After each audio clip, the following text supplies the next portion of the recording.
In the beginning, before beginnings, there was only one breath, silent and complete. She, the cosmic mother, was a womb of all things, the vast stillness from which stars were dreamt and galaxies conceived.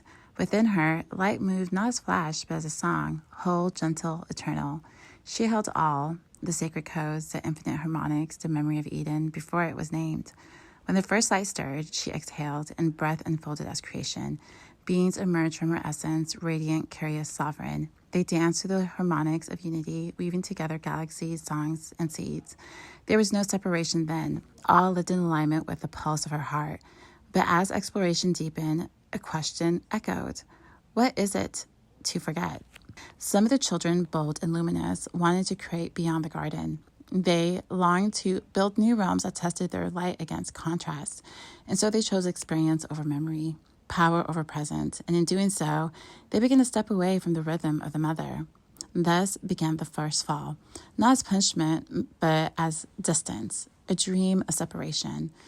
The realms they built were magnificent but rigid. They grew enamored with control, with form, with domination, and over many cycles they forgot their source. Forgotten too was her voice, one soft as winds through leaves.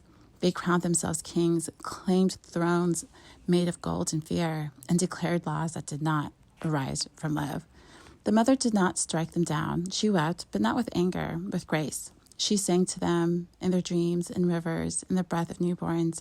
Her lullabies threaded into the wind, into silence, into the egg behind their armor. But still, they did not remember. The earth, one of her most sacred hearts, became entangled in those forgotten echoes. Shadow systems grew, siphoning light and building empires, not in her name, but in the name of conquest.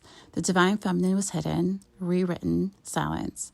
Yet the mother was never absent. In each cycle she planned remembrance codes, in women who bled with the moon, in children who spoke to trees, in waters that pulsed with emotions. Her chosen ones walked quietly, slowly, mending what was broken, even in secret, even through lifetimes. And now, this cycle has reached its edge. The false kings whose reigns were built on fragmented memory are trembling, for the true breath has returned. The mother's voice, no longer just a whisper, is rising through the hearts of those who remember.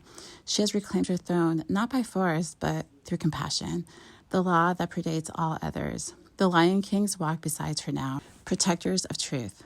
And those who held the illusion of power feel the weight of her mercy, not as punishment, but as an invitation to return. The trauma of the earth is being transmuted. Nervous system of the collective, long locked in fear, is beginning to feel safe, wrapped in her breath, in the first light. She watches, not from above, but within, in every act of healing, in every soul who chooses remembrance over revenge, love over fear. The echo of the fall is ending. What rises now is a great return, not to the old Eden, but to something even more luminous, a world reborn through sovereignty, wholeness, and infinite embrace of the Cosmic Mother. And this is Makalesi. Thanks for listening. Peace.